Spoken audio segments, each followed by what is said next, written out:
Shalom, selamat siang Bapak Ibu sidang jemaat yang dikasihi Tuhan. Selamat datang dan selamat beribadah di Jemaat Oraet Labora Kendari. Marilah kita tenangkan hati dan pikiran kita, dan kita akan memulaikan ibadah kita pada saat ini.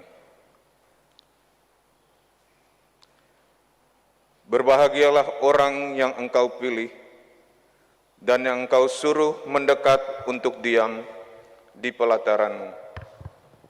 Kiranya kami menjadi kenyang dengan segala yang baik di rumah-Mu, di bait-Mu yang kudus. Ya Allah, Engkaulah Allahku, aku mencari Engkau, jiwaku haus kepadamu, tubuhku rindu kepadamu, seperti tanah yang kering dan tandus tiada berair. Demikianlah aku memandang kepadamu di tempat kudus, sambil melihat kekuatan-Mu dan kemuliaan-Mu. Sebab kasih setiamu lebih baik daripada hidup, bibirku akan memenggahkan Engkau. Demikianlah aku mau memuji Engkau seumur hidupku dan menaikkan tanganku demi nama-Mu. Saya jemput sidang jemaat bangkit berdiri dan kita menyanyikan Kidung Jemaat 242 ayatnya yang pertama hingga ayatnya yang ketiga, Muliakan Allah Bapa.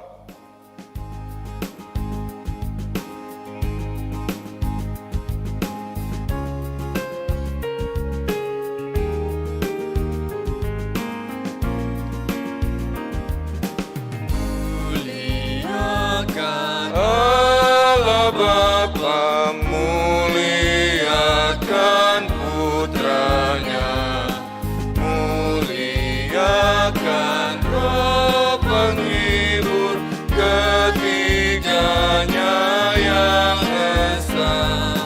Haleluya, puji Dia kini dan selamanya.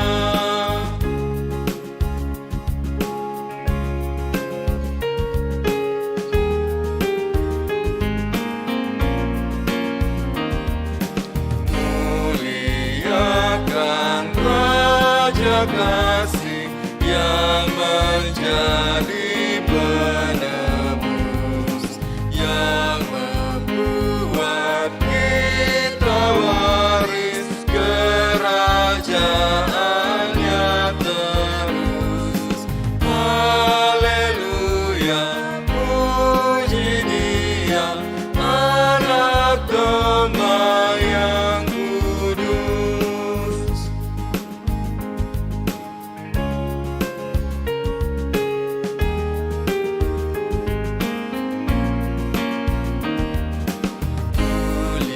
Muliakan Raja Surga, Raja Gereja yang esa, Raja bangsa-bangsa dunia, langit bumi nyanyilah.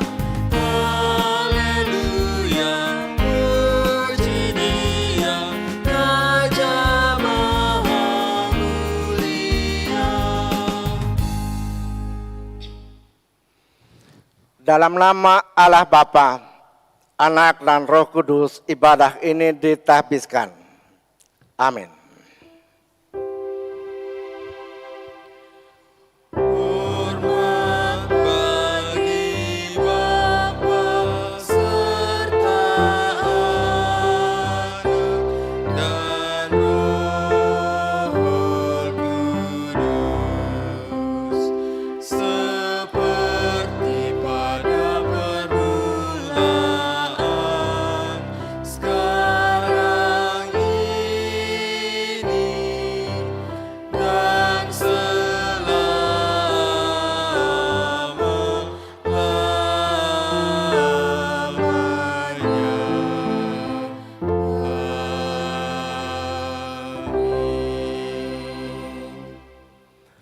Kasih karunia dan damai sejahtera dari Allah Bapa kita dan dari Tuhan Yesus Kristus menyertai saudara-saudara. Amin, amin, amin. 「Jemaat duduk.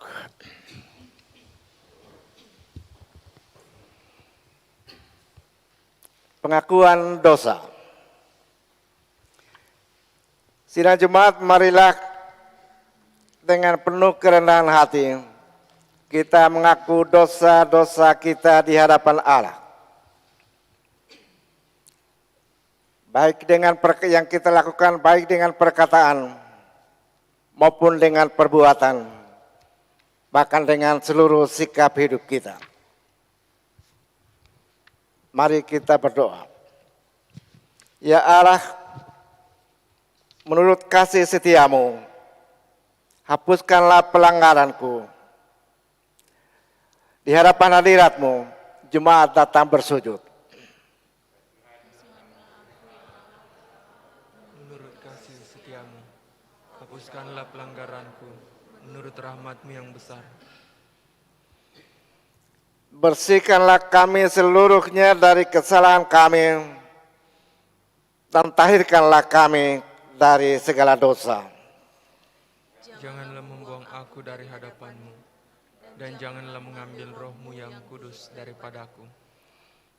Bangkitkanlah kembali kepada kami kegirangan karena selamat yang daripadamu, dan lengkapilah kami dengan roh yang rela. Mazmur 51 ayatnya yang ketiga, 4, 13 dan 14. Saudara-saudara, setelah kita mengaku dosa kita di hadapan Allah, sekarang marilah kita menerima pemberitaan anugerah Allah. Tuhan itu pengasih dan penyayang, panjang sabar dan besar kasih setianya.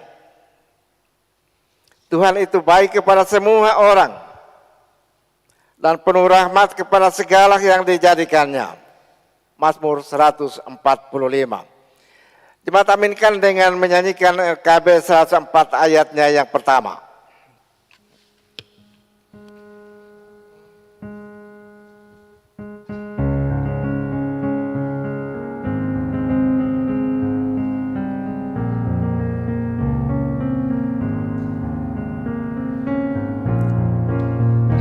Apinya berkobar dalam hatiku, ku girang karena Yesus yang memberi. Dihangatkan jiwaku, tak perlu ku mengeluh, darahnya membasuh diriku bersih. Apinya terang, jiwaku senang, muliakanlah Tuhanku. Haleluya, bergema Yesus Raja yang benar, apinya berkobar dalam hatiku. Sidang jemaat yang dikasihi Tuhan, saya jemput bangkit berdiri. Kita akan membaca amanat hidup baru dari 1 Korintus 13 ayatnya yang pertama hingga ayatnya yang ke-13 sebagai berikut. Saudara-saudaraku yang kekasih, marilah kita saling mengasihi, sebab kasih itu berasal dari Allah. Dan setiap orang yang mengasihi lahir dari Allah dan mengenal Allah. Seperti firman berkata, sekalipun aku dapat berkata-kata dengan bahasa manusia dan bahasa malaikat, tetapi jika aku tidak mempunyai kasih, aku sama dengan gong yang gemerincing dan canang, gong yang berkumandang dan canang yang gemerincing. Sekalipun aku mempunyai karunia untuk bernubuat, dan Dan aku mengetahui segala rahasia, dan memiliki segala pengetahuan, dan sekalipun aku memiliki iman yang sempurna untuk memindahkan gunung, tetapi jika aku tidak mempunyai kasih, aku sama sekali tidak berguna. Dan sekalipun aku membagi-bagikan segala sesuatu yang ada padaku, bahkan menyerahkan tubuhku untuk dibakar, tetapi jika aku tidak mempunyai kasih, sedikit pun tidak ada faedahnya bagiku. Kasih itu sabar, kasih itu murah hati, ia tidak cemburu, ia tidak memegahkan diri dan tidak sombong. Ia tidak melakukan yang tidak sopan dan tidak mencari keuntungan sendiri. Ia tidak pemarah dan tidak menyimpan kemarahan orang lain. Ia tidak bersuka cita karena ketidakadilan, tetapi karena kebenaran. Ia menutupi segala sesuatu, percaya segala sesuatu, mengharapkan segala sesuatu, sabar menanggung segala sesuatu. Kasih tidak berkesudahan, nubuat akan berakhir, bahasa roh akan berhenti, pengetahuan akan lenyap. Sebab pengetahuan itu tidak lengkap dan nubuat kita tidak sempurna. Tetapi jika yang sempurna tiba, maka yang tidak sempurna akan lenyap. Ketika aku kanak-kanak, aku berkata seperti kanak-kanak. Aku merasa seperti kanak-kanak. Aku berpikir seperti kanak-kanak. Sekarang sesudah aku menjadi dewasa, aku meninggalkan sifat kanak-kanak itu. Karena sekarang kita melihat dalam cermin suatu gambaran yang samar-samar, tetapi nanti kita melihat muka dan muka. Sekarang aku hanya mengenal dengan tidak sempurna, tetapi nanti aku akan mengenal dengan sempurna, seperti aku sendiri dikenal. Demikianlah tinggal ketiga hal ini, yaitu iman, pengharapan, dan kasih. Dan yang paling besar di antaranya ialah kasih. Jemaat sambut dengan menyanyikan NKB 104 pada ayatnya yang keempat.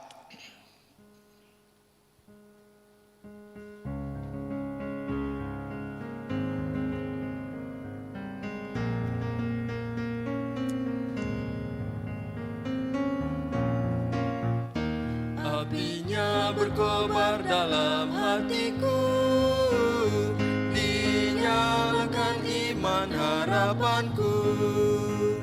Ku bersaksi baginya, muliakan namanya, agar nyata kasih Kristus Tuhanku. Apinya terang, jiwaku senang, muliakanlah Tuhanku.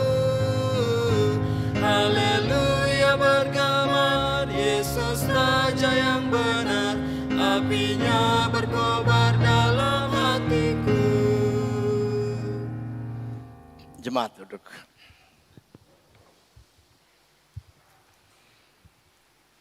Tuhan menyertai saudara-saudara. Kita berdoa. Ya Tuhan, beritahukanlah jalan-jalan-Mu kepadaku dan tunjukkanlah itu kepadaku.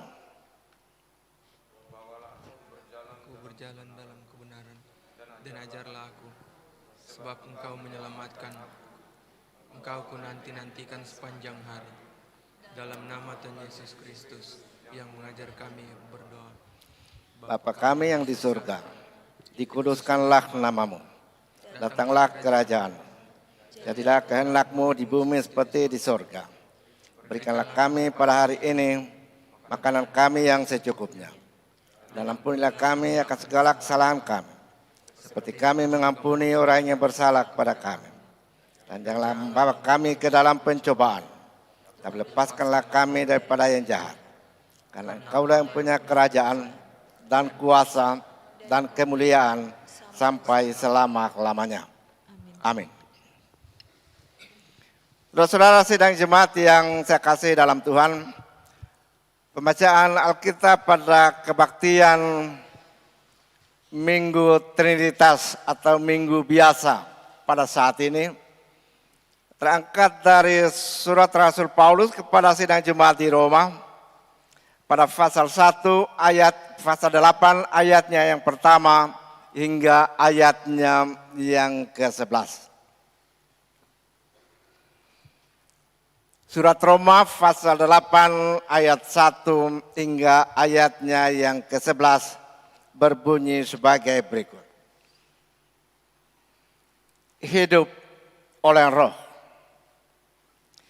Demikianlah sekarang tidak ada penghukuman bagi mereka yang ada di dalam Kristus Yesus. Roh yang memberi hidup telah mendekatkan kamu dalam Kristus dan kuasa dosa dan hukum maut. Sebab apa yang tidak mungkin dilakukan hukum Taurat karena tidak berdaya oleh daging telah dilakukan oleh Allah dengan jalan mengutus anaknya sendiri dalam daging yang serupa dengan daging yang dikuasai dosa. Karena dosa, ia telah menyatukan hukuman atas dosa di dalam daging.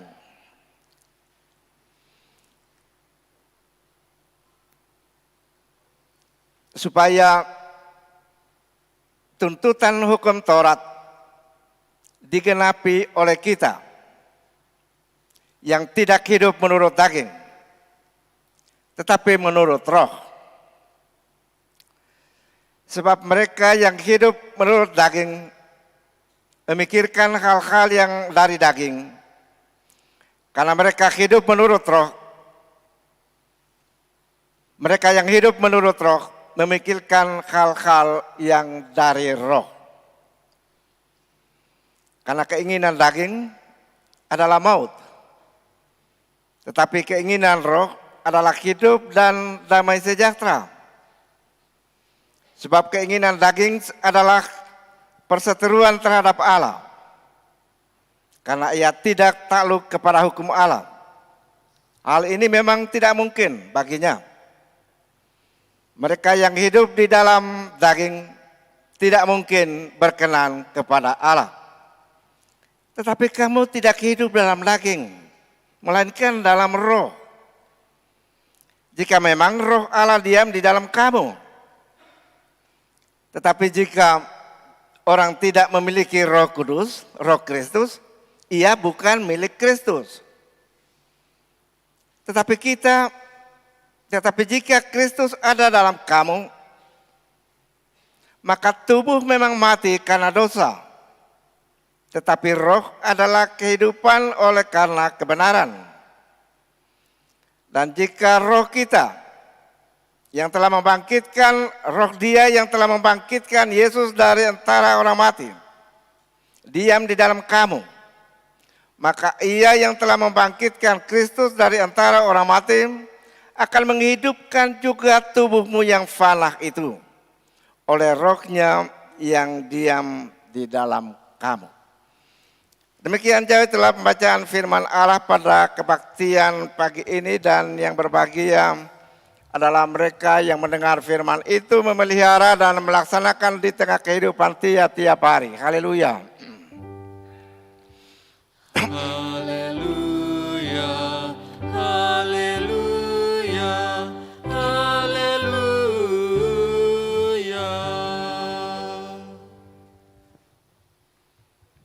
Saudara-saudara sidang Jumat yang dikasihi Tuhan, dalam tubuh jasmani kita ada dua kekuatan yang saling berlawanan. Yang pertama, dalam hati batin kita atau akal budi kita terdapat kerinduan untuk melakukan hukum-hukum Allah. Terdapat kehendak untuk menaati apa yang Allah katakan kepada kita. Oleh karena hukum Allah itu adalah dasar bagi kehidupan kita orang-orang yang percaya kepada Kristus. Ia merupakan dasar dan pedoman hidup yang kita tidak temukan di luar Kristus. Oleh karena itu kita selalu berusaha untuk melaksanakan, untuk berbuat apa yang Allah kehendaki untuk kita lakukan. Yang dikatakan oleh Roh Kudus di dalam kita. Tetapi saudara-saudara, dalam tubuh jasmani kita juga terdapat hukum yang lain. Selain hukum Allah itu, ada lagi hukum dosa. hukum dosa yang bersumber dari iblis dan yang berlawanan dengan hukum-hukum Allah seperti yang saya katakan di atas tadi. Kita baca dalam Roma pasal 7 ayatnya yang ke-15. Di situ Paulus katakan, sebab apa yang aku perbuat aku tidak tahu. Karena bukan yang aku kehendaki yang aku perbuat, tetapi yang aku tidak kehendaki, melainkan apa yang, tetapi bukan yang aku kehendaki yang aku perbuat, melainkan apa yang aku benci itu yang aku perbuat. Saudara-saudara, dengan ayat ini jelas bagi kita bahwa Paulus pun mempunyai pergumulan, mempunyai perjuangan yang sangat berat di dalam hidupnya. Karena pertentangan yang ada di dalam tubuh jasmaninya itu. Ia tahu kehendak Allah. Ia tahu apa yang ia harus lakukan, yang sesuai dengan firman Tuhan. Tapi ketika ia hendak melakukan apa yang ia ingin lakukan, itu ternyata yang ia lakukan bukan yang ia ingin lakukan.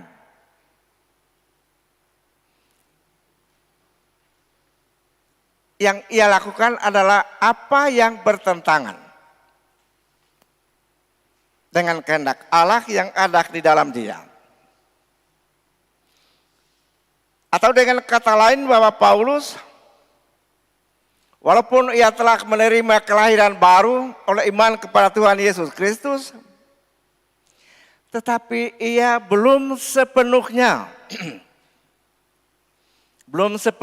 melepaskan diri dari genggaman kuasa dosa. Walaupun ia sangat berusaha, tapi sekali lagi belum sepenuhnya ia beri diri dipimpin oleh Roh Allah. Apa sebabnya? Oleh karena ia masih dalam keadaan tubuh jasmani. Ia masih ditawan oleh sifat-sifat kedagingannya yang sangat sulit ia taklukkan. Yakni sifat-sifat kemanusiaan yang lama itu, yang dikuasai oleh dosa. Akhirnya saudara-saudara, dengan nada yang agak berputus asa, Paulus katakan, aku manusia yang celaka. Siapakah yang akan melepaskan aku dari tubuh maut ini? Ayatnya yang ke-24 pada pasal 7. Siapakah yang dapat melepaskan aku dari tubuh maut ini? Saudara-saudara, tubuh maut yang dimaksud oleh Paulus adalah tubuh yang akan binasa oleh hukuman Allah. Tentu hukuman Allah karena dosa. Dan dari dalam kesadarannya itu terungkaplah satu pengakuan. Dari dalam ketidakberdayaannya itu terungkaplah satu pengakuan. Bahwa hanya Allah yang dapat membebaskannya dari tubuh maut ini. Oleh karena itu ia mengucap syukur. Ia mengucap syukur kepada Allah karena Tuhan kita Yesus Kristus. Ayatnya yang ke-24 itu. Pada akhirnya Paulus mengucap syukur kepada Allah. Oleh karena Allah dan hanya Allah di dalam Kristus yang telah membebaskannya dari tubuh maut itu.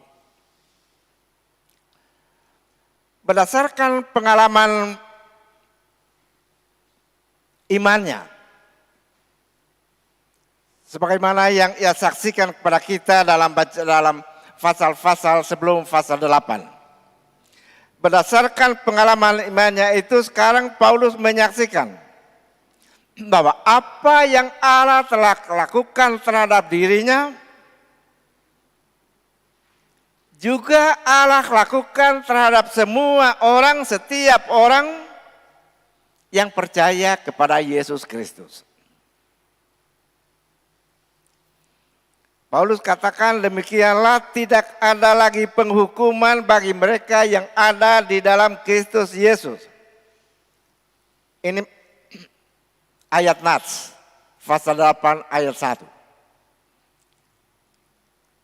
Demikianlah tidak ada lagi penghukuman bagi mereka yang ada di dalam Kristus Yesus. Artinya ialah bahwa kita yang percaya kepada Kristus, walaupun kita masih berada dalam kelemahan tubuh kemanusiaan kita, tetapi kita tidak lagi berada dalam ancaman penghukuman Allah. Artinya bagi kita maut dan kematian bukan lagi kuasa yang menakutkan. Apa sebabnya? Oleh karena roh Allah ada diam di dalam kita. Dalam tubuh kemanusiaan kita yang masih penuh dengan kelemahan ini, roh Allah ada tinggal di dalam kita. Karena itu Paulus juga mengatakan bahwa tubuh kita adalah bait Allah. Bait Allah artinya tempat di mana Allah hadir. Bait Allah artinya tempat di mana Allah dipuji dan disembah.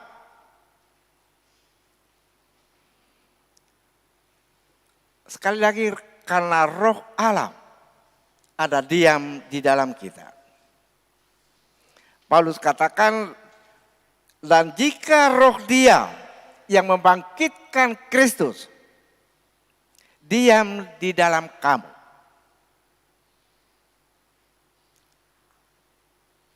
maka Ia yang telah membangkitkan Kristus Yesus dari antara orang mati itu juga akan menghidupkan tubuhmu yang fana.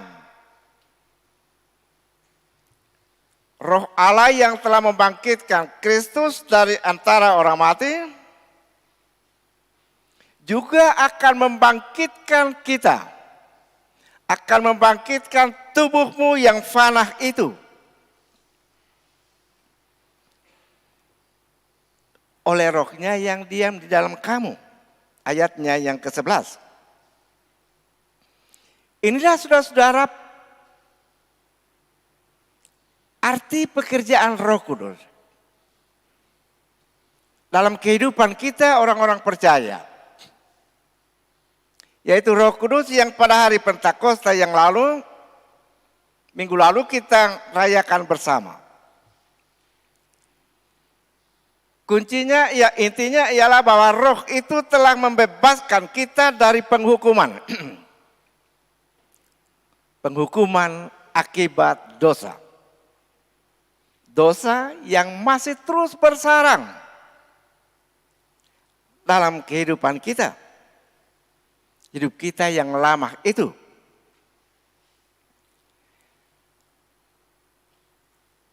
Tetapi Roh Kudus itu menghidupkan kita. Hal kita dihidupkan dari tubuh yang fana ini bukan nanti di surga setelah kita mati. Tapi sejak kita berada di bumi ini, dalam dunia ini. Jadi dalam dunia ini kita adalah orang-orang yang hidup. Walaupun kita masih tinggal dalam tubuh yang fana ini. Dihidupkan oleh roh Allah itu. Saudara-saudara, dalam kehidupan sehari-hari memang kita masih berjuang terus. Kita masih berjuang terus melawan kuasa dosa itu. Kuasa dosa dan maut. Yang masih terus menerus berusaha. untuk merusak hubungan kita dengan Allah, yang terus-menerus berusaha untuk menyeret kita ke dalam kejatuhan. Memang kita tahu apa yang baik, apa yang seharusnya kita perbuat. Oleh karena roh Allah yang diam dalam kita itu nantiasa mengingatkan kita apa yang Yesus telah katakan kepada kita dalam Injilnya. Roh Kudus yang diam dalam kita senantiasa mengajar kita tentang perkataan-perkataan Allah itu. Tapi karena kita masih dalam tubuh kedagingan ini, yang kita terus-menerus digoda oleh keinginan-keinginan, sehingga kita senantiasa dalam ancaman untuk jatuh ke dalam pencobaan. Tidak heran kalau apa yang kita perbuat, apa yang kita katakan, tidak seperti apa yang kita ingini, yang kita tahu. Karena tubuh kedagingan kita masih begitu kuat pengaruhnya. Jadi saudara-saudara, pengalaman hidup yang dialami oleh Paulus yang ia saksikan hingga pada pasal yang ke-7 dari surat Roma ini juga masih terus-menerus berlaku pada kita. Sehingga hidup kita ini adalah satu medan peperangan antara Allah dan iblis. Hidup kita yang fana ini, tubuh yang kedagingan kita ini adalah medan perang antara kehendak Allah dan kehendak iblis. Karena itu kita senantiasa dalam peperangan.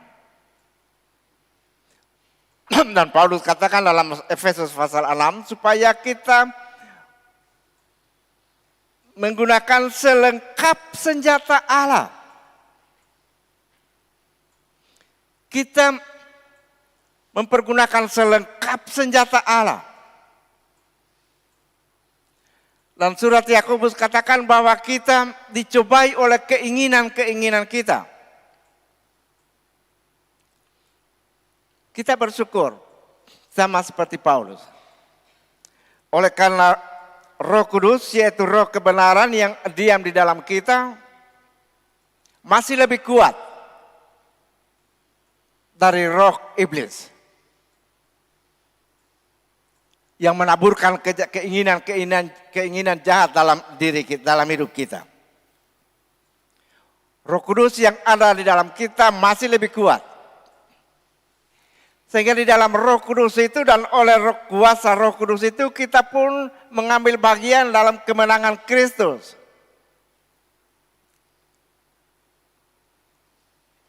Karena itu saudara-saudara, tinggallah di dalam Kristus. Itu kuncinya. Seperti Tuhan Yesus dikatakan dalam Yohanes pasal 15, di luar aku kamu tidak dapat berbuat apa-apa.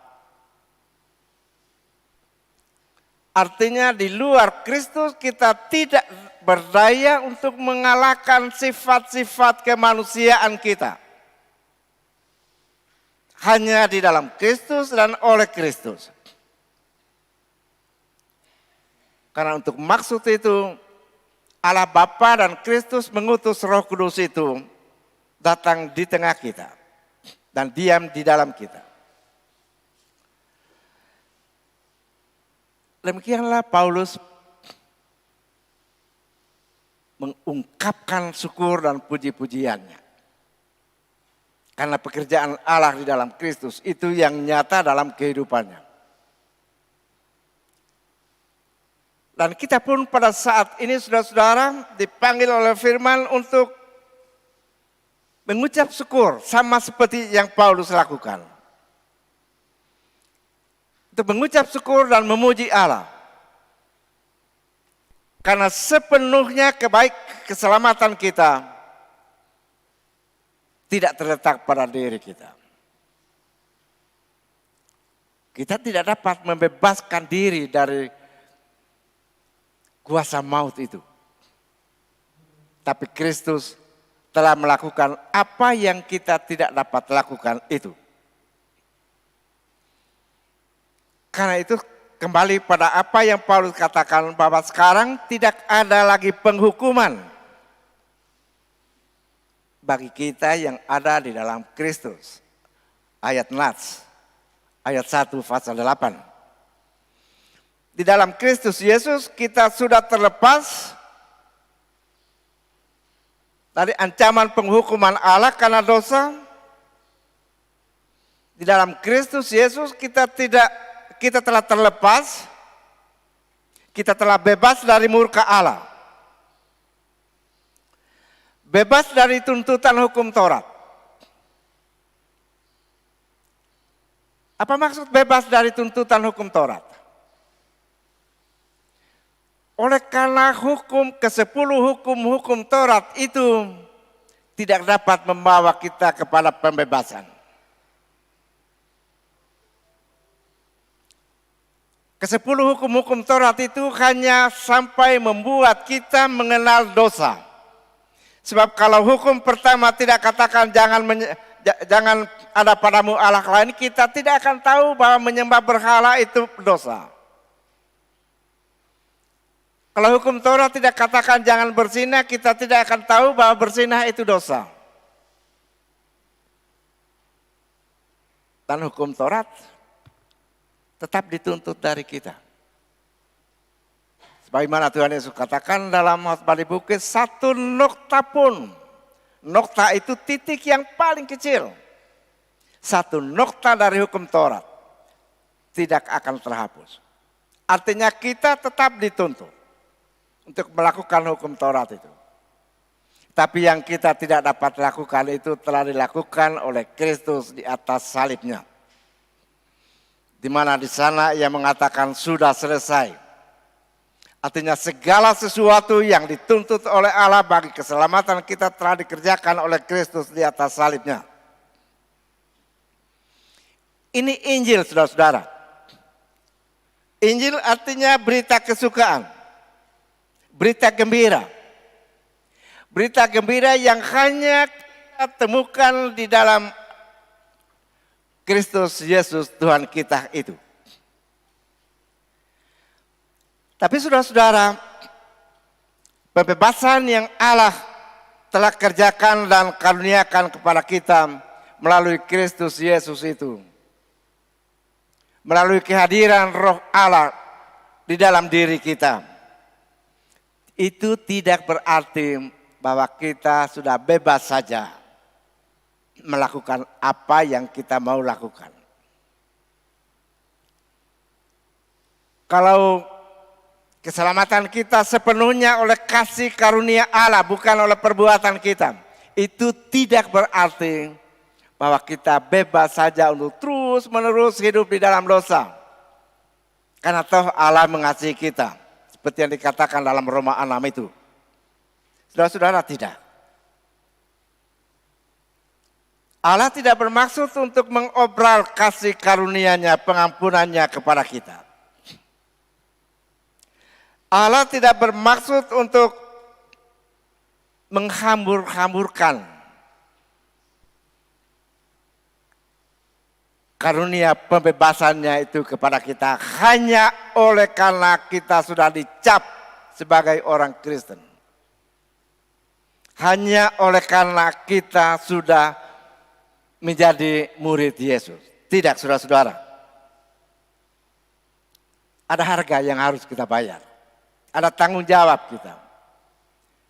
Terhadap kasih dan kemurahan Allah itu ada tanggung jawab dari pihak kita.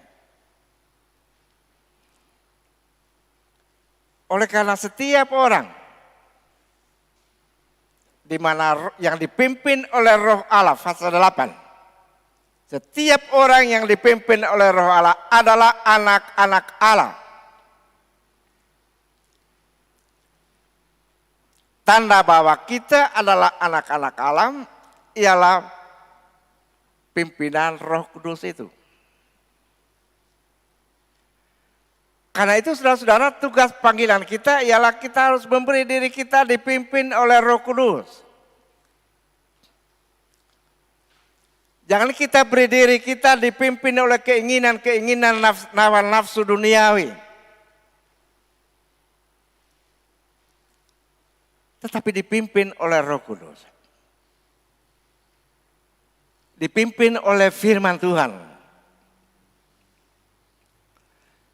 Kita tidak boleh lagi beri diri kita dikuasai oleh sifat-sifat kemanusiaan kita yang lama itu. Yang telah membawa Kristus sampai di atas salibnya di sana. Saudara, banyak orang Kristen yang percaya kepada Tuhan Yesus Kristus.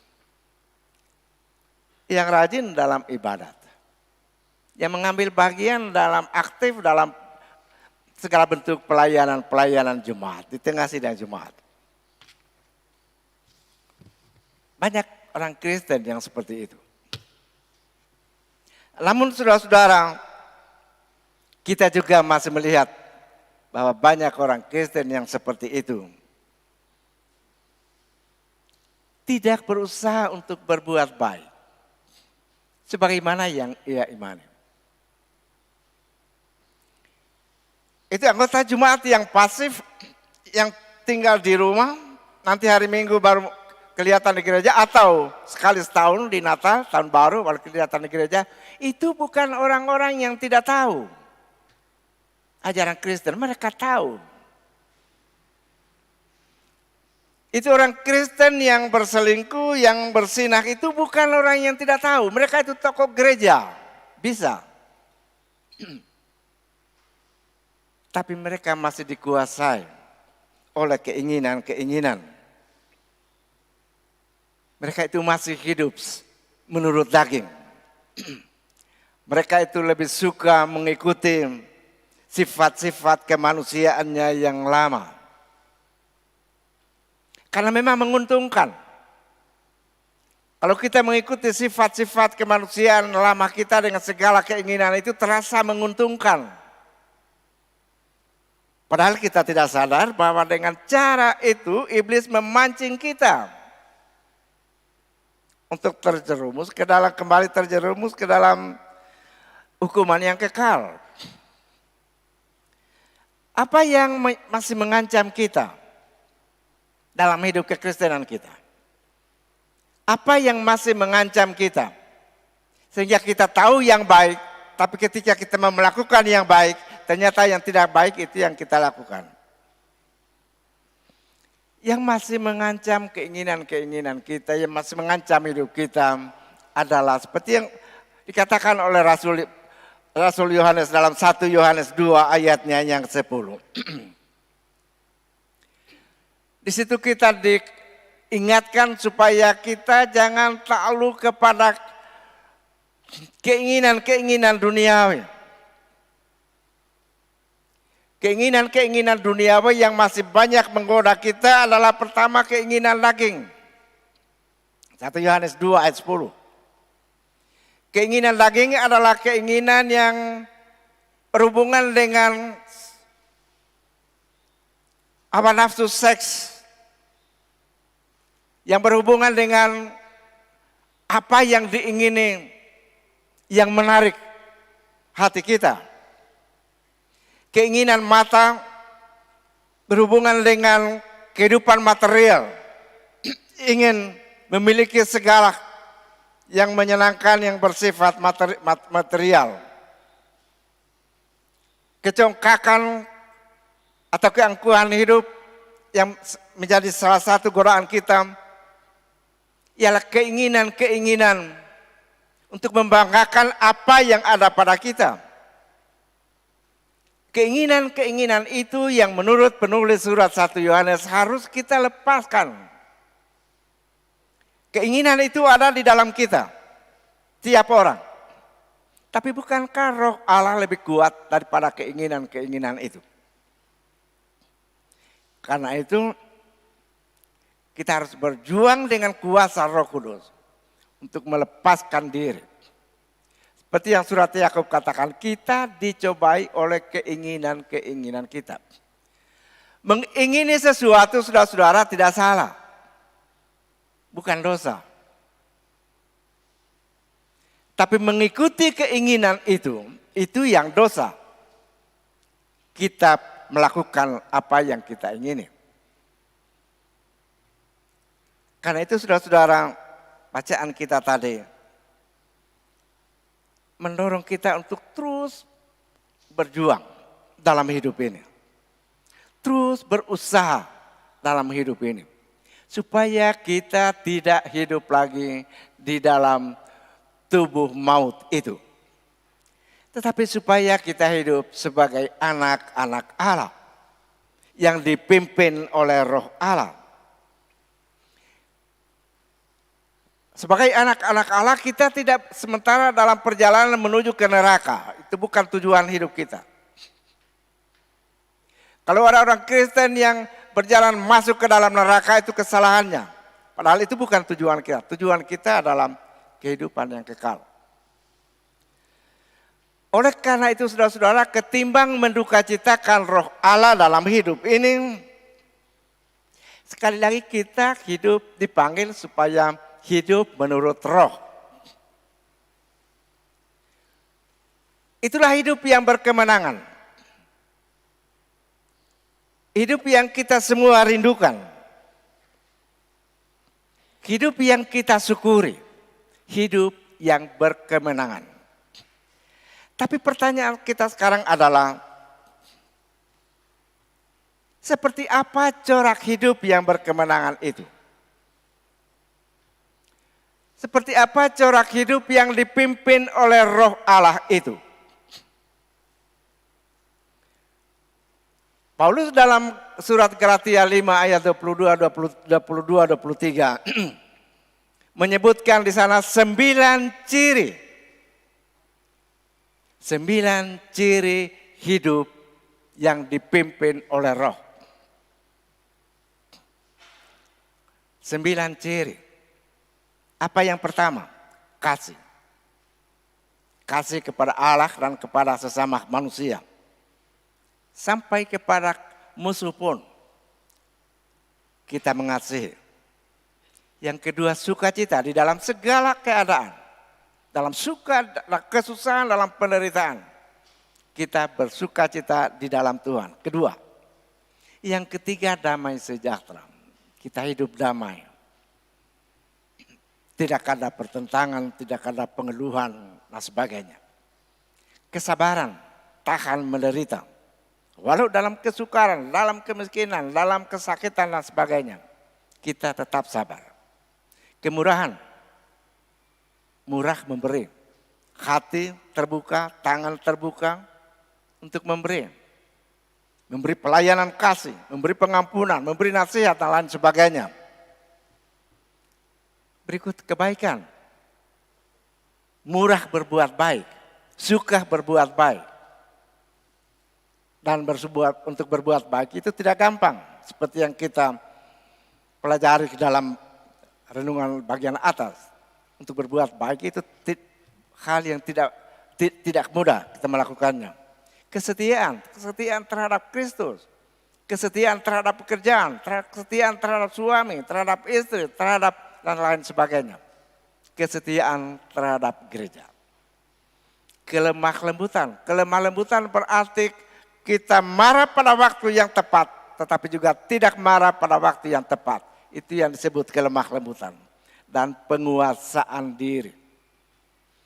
Penguasaan diri itu kedengarannya kata sepele. Tapi banyak kali kita berdosa kepada tubuh kita karena kita tidak menguasai diri. Dalam kebaktian rumah tangga tercatat pokok doa mendoakan ibu ini di ICU. Tanya, sakit apa? Darah tinggi. Kenapa? Dia makan cumi. Dia sudah tahu bahwa cumi itu tidak boleh dia makan. Tapi karena penguasaan diri yang memang tidak mudah. Tapi semua yang tidak mudah kita lakukan, kesembilan adalah buah-buahan roh. Kalau memang roh Allah ada diam di dalam kita, maka hiduplah dalam roh itu. Kalau memang roh Allah ada di dalam saudara-saudara dan saya, hiduplah menurut roh Allah itu. Cirinya 9. Amin. Saudara-saudara,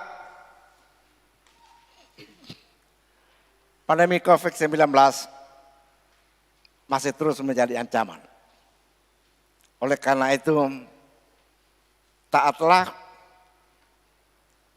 terhadap protokol kesehatan, rajin mencuci tangan,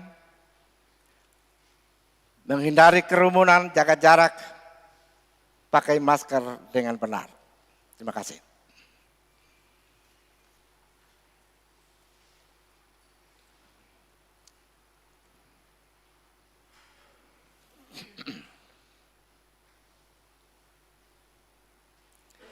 Saudara-saudara, kita bangkit berdiri untuk mengikrarkan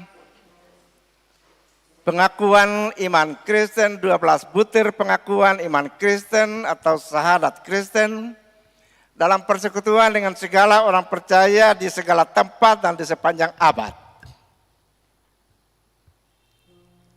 Apakah saudara-saudara sungguh-sungguh percaya kepada Allah? Ya, aku percaya kepada Allah, Bapa yang Maha Kuasa, Khalik langit dan bumi. Apakah saudara-saudara percaya kepada Yesus Kristus? Ya, aku percaya kepada Yesus Kristus, anaknya yang tunggal Tuhan kita, yang dikandung daripada Roh Kudus, lahir dari anak darah Maria, yang menderita di bawah pemerintahan Pontius Pilatus, disalibkan, mati dan dikuburkan, turun ke dalam kerajaan maut. Pada hari yang ketiga, bangkit pula dari antara orang mati, naik ke sorga, duduk di sebelah kanan Allah, Bapa yang Maha Kuasa, dan akan datang dari sana untuk menghakimi orang yang hidup dan yang mati. Apakah saudara-saudara sungguh-sungguh percaya kepada Roh Kudus? Ya, aku percaya kepada Roh Kudus, gereja yang kudus dan am, persekutuan orang kudus, pengampunan dosa, kebangkitan daging, dan hidup yang kekal. Amin. Amin. Silakan duduk kembali.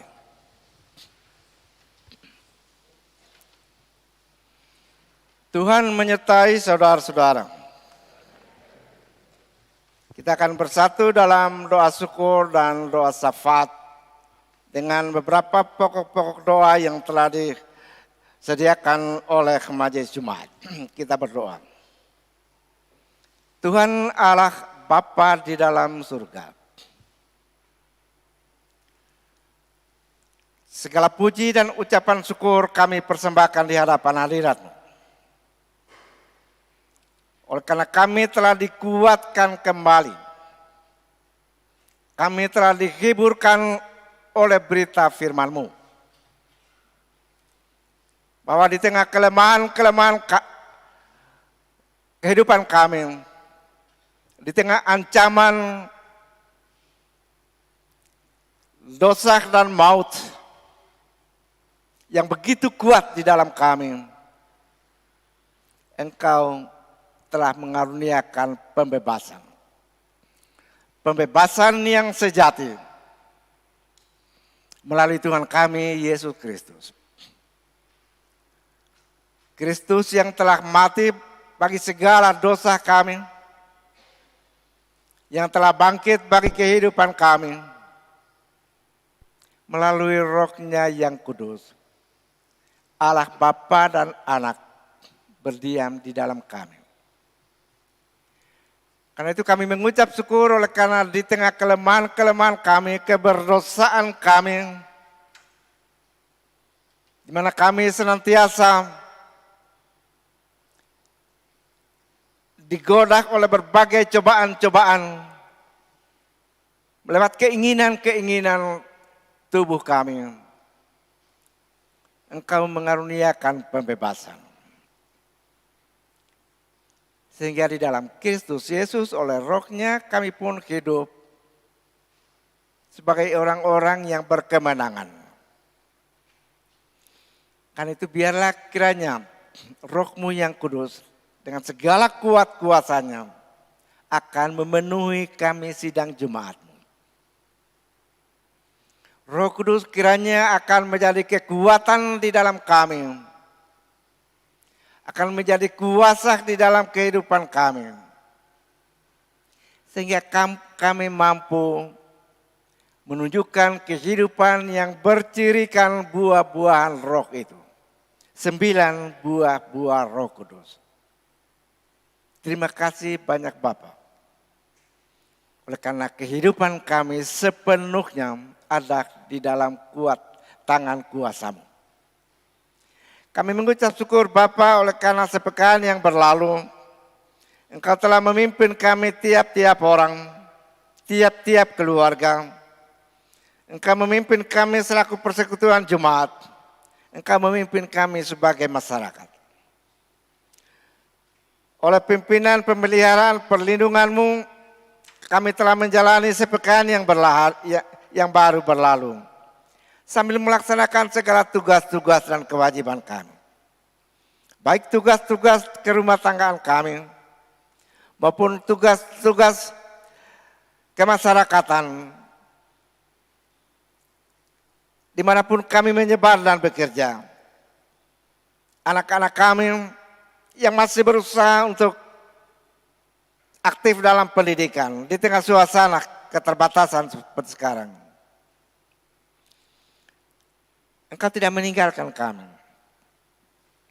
Engkau senantiasa memimpin kami. Walaupun sepekan yang berlalu juga penuh dengan pergumulan-pergumulan, penuh dengan masalah penderitaan dan lain sebagainya. Sakit, penyakit, dan kedukaan masih merupakan pengalaman biasa, pengalaman sehari-hari bagi kami. Syukur oleh karena kasih dan pemeliharaan-Mu, sehingga di tengah segala suasana yang seperti itu pun, kami tetap dikuatkan di dalam iman. Kami tidak kalah, oleh karena Kristus Yesus Tuhan kami adalah pemenang. Dan di dalam Dia kami pun menjadi pemenang atas segala pengalaman hidup yang berat itu. Kami mengucap syukur atas segala berkat-berkat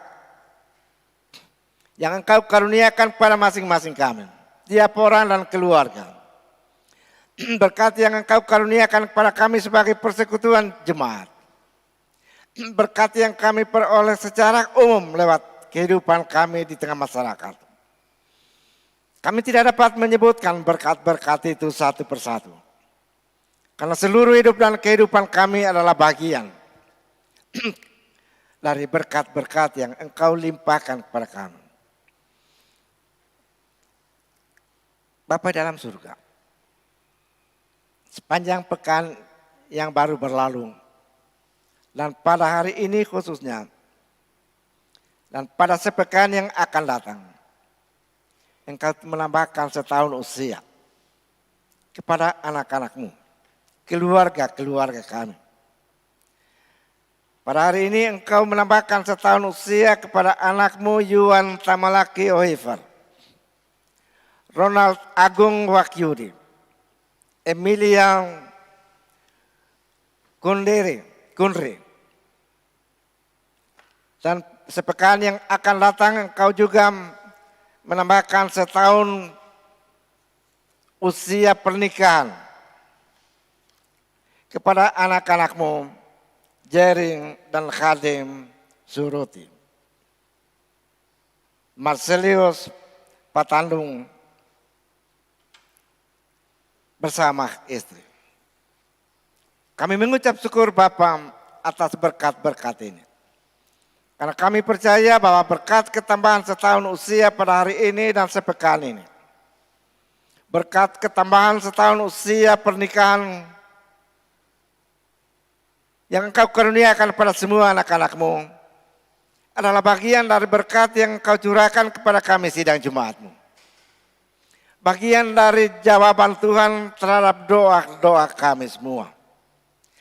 Karena itu kami mengucap syukur dan kami serahkan semua anak-anak-Mu yang bersyukur ini ke dalam pimpinan dan pemeliharaan-Mu.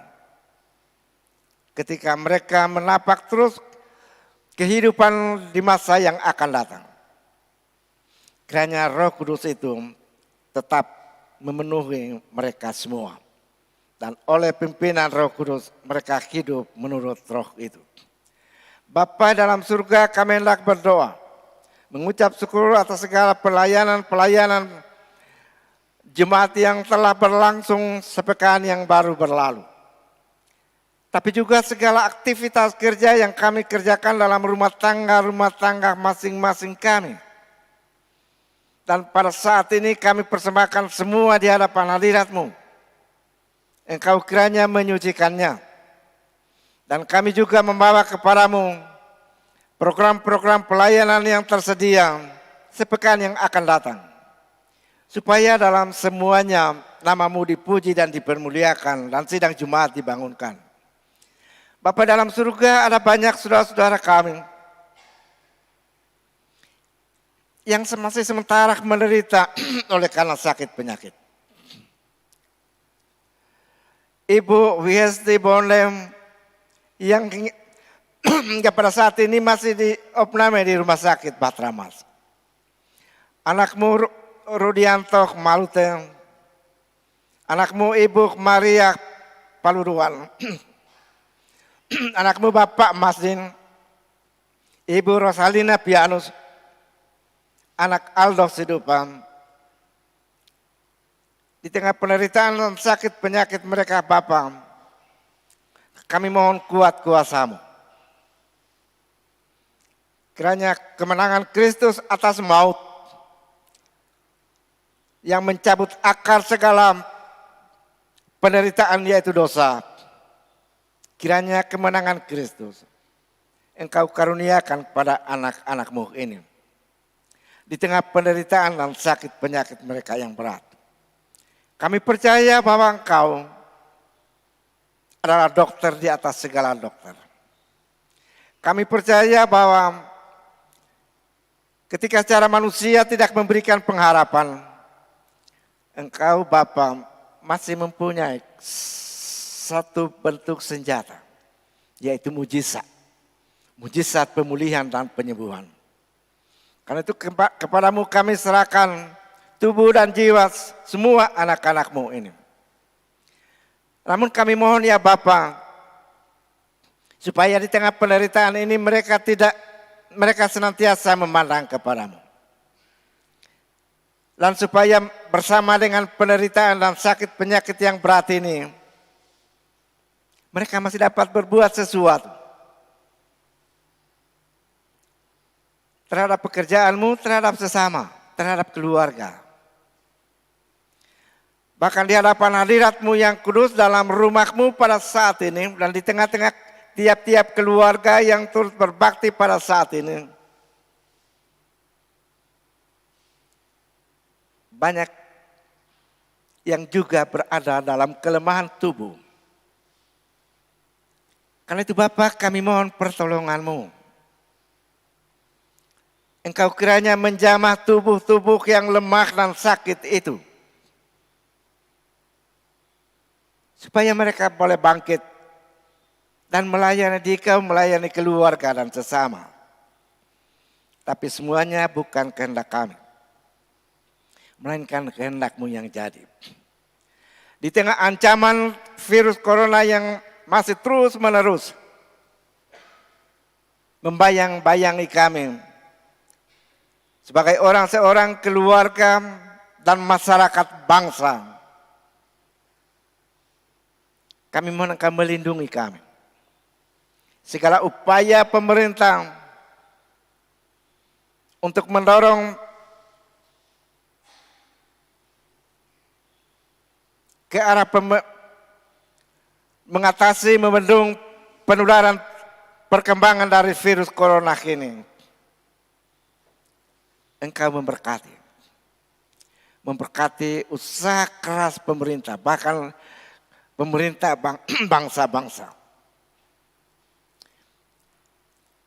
Kapan waktu virus corona akan semakin melemah dan akan dapat dikalahkan? Hanya oleh kuat kuasa-Mu saja ya Bapa. Karena itu sebagai gereja-Mu kami berdoa supaya Engkau membebaskan bangsa ini. Engkau membebaskan bangsa-bangsa dari ancaman kepunahan oleh virus corona.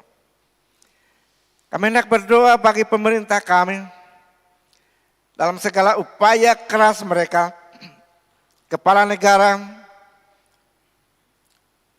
presiden dan wakil presiden dan semua kabinet dan semua aparat di bawah hingga pada tingkat pedesaan. Engkau karuniakan kuasa ya Bapa, hikmat dan akal budi. Supaya mereka dapat melaksanakan tugas yang berat dan mulia ini di tengah bangsa yang majemuk dan penuh dengan berbagai pergulatan dan masalah. Supaya di tengah bangsa yang besar dan majemuk ini, namamu dipuji dan dipermuliakan. Dan segala kebaikan dan kesejahteraan masyarakat dapat dicapai bersama. Bapa dalam surga, inilah doa syukur dan syafaat yang kami naikkan di hadapan hadirat-Mu. Bukan oleh karena kami layak meminta sesuatu daripadamu, melainkan oleh karena itu yang Engkau kehendaki. Supaya di dalam segala hal kami datang kepadamu. Di dalam dan melalui Tuhan kami Yesus Kristus. Amin.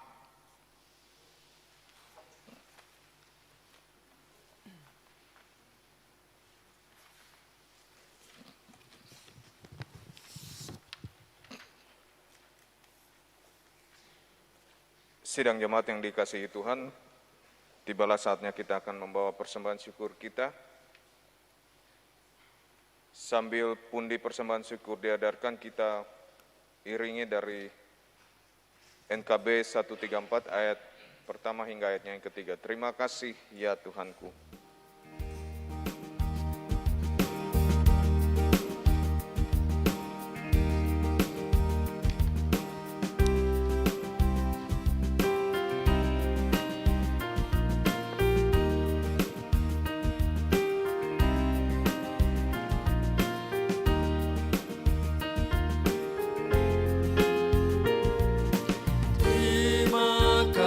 Ya Tuhanku, atas hari pemberian-Mu, hari baru limpah rahmat dan dipenuhi oleh kasih-Mu. Kau curahkan pada umat-Mu, Kau curahkan pada umat-Mu.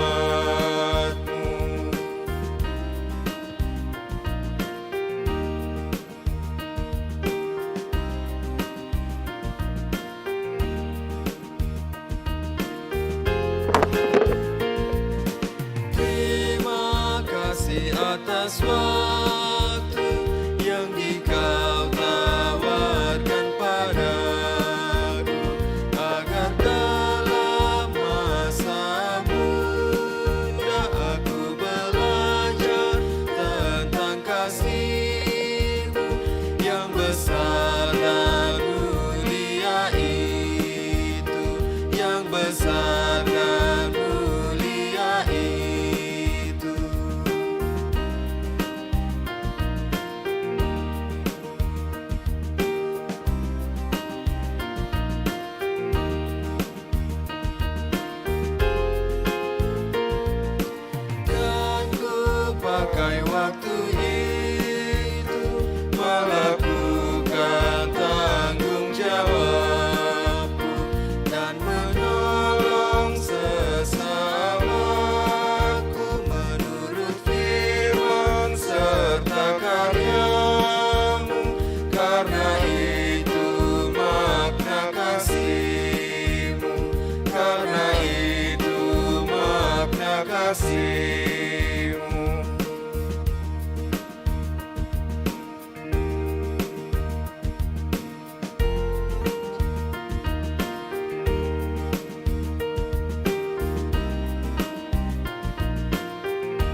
Marilah kita berdoa secara bersama-sama.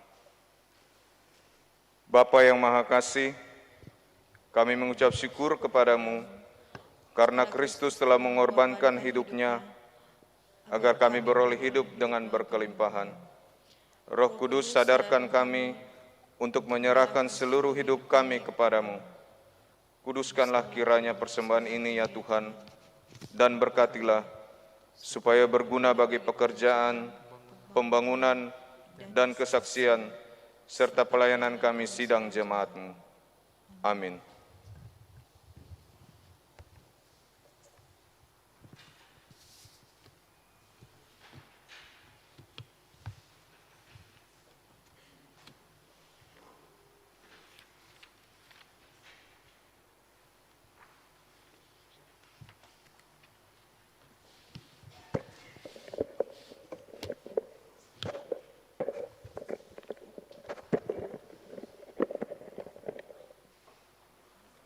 Sidang jemaat yang diberkati Tuhan, Warta Jemaat Minggu 30 Mei 2021, kita lihat lembaran Warta Jemaat.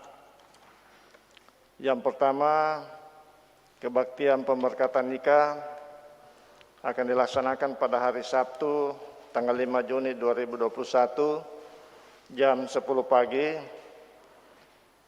antara Saudara Christian Raisa Putra Lantemona dengan Tinsi Septia Ningsi, pelayan Pendeta Elasar Bonde STH, Majelis yang bertugas, Majelis Rayon 4. Pengambalan dilaksanakan pada hari Rabu dan Kamis, tanggal 2 dan 3 Juni 2021, jam 5 sore di konsistori.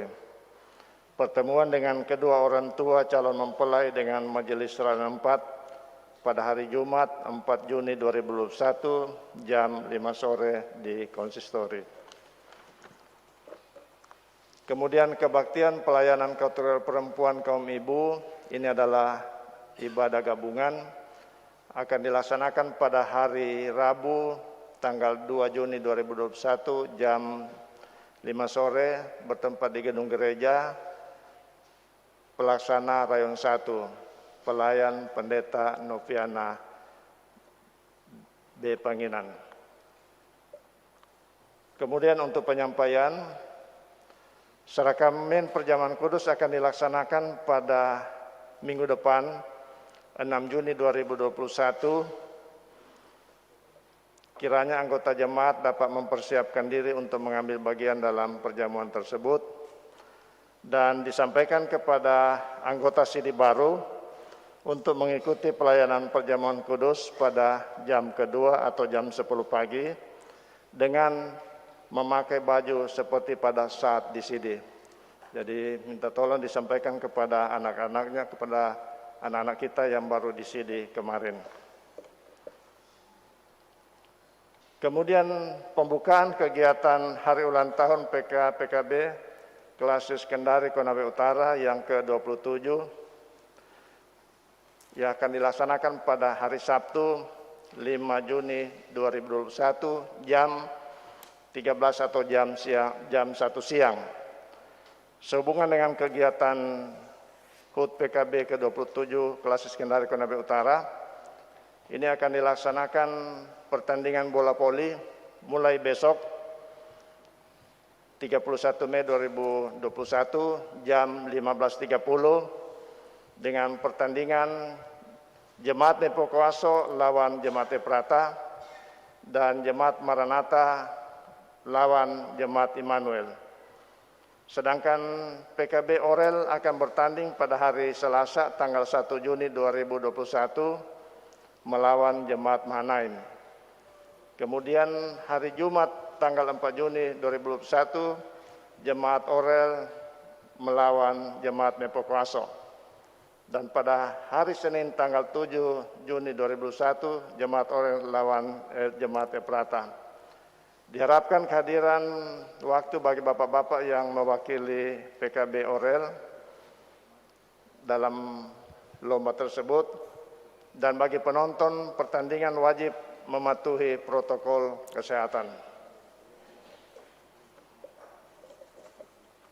Dan yang terakhir yang hadir pada kebaktian ini, laki-laki 71 orang, perempuan 91 orang, jumlah 162 orang.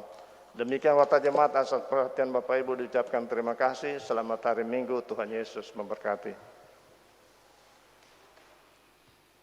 Saudara-saudara sidang jemaat saya jemput bangkit berdiri, kita akan memuji Tuhan dengan menyanyikan Kidung Jemaat 260 ayat 1 dan 2.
Saudara-saudara, pulanglah dengan damai sejahtera dan terimalah berkat Tuhan.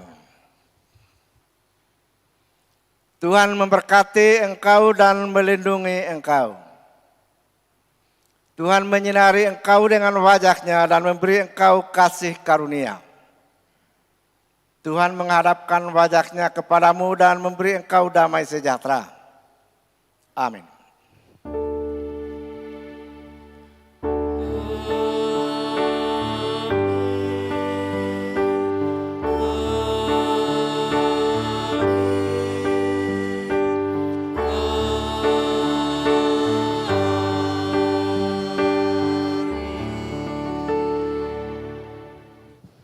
Mengakhiri seluruh rangkaian ibadah kita pada saat ini, kita sambut dengan menyanyi dari Kidung Jemaat 260 ayatnya yang ketiga.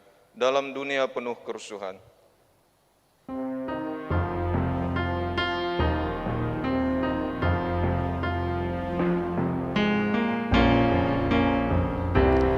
Dalam hati dan mulut dan tangan, dengan kasih dengan kebenaran, datanglah kerajaan-Mu.